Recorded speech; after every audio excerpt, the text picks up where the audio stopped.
ஷங்கரின் ஐ ஒரு வழியாக சிவப்பு கோட்டை தாண்டிவிட்டது.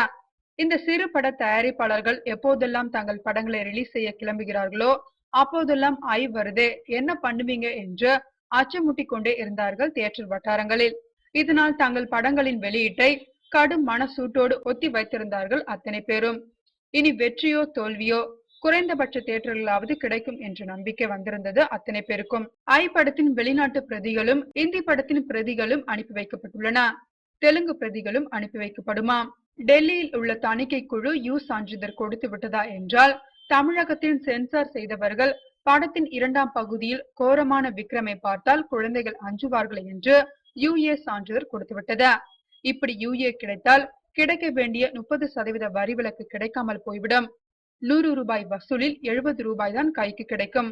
அப்படி பார்த்தால் பெருத்த நஷ்டம் ஏற்படுமே.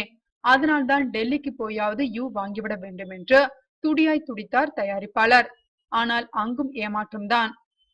வில் உறுதியாக இருந்துவிட்டது டெல்லி. இனியும் தாமதிக்காமல் படத்தை வெளியிட தயாரிப்பாளர் முடிவு செய்துவிட்டார். ஆக மொத்தம் இந்த வருட பொங்கல் ஐப்பொங்கல் தான், அதில் சந்தேகம் வேண்டாம்.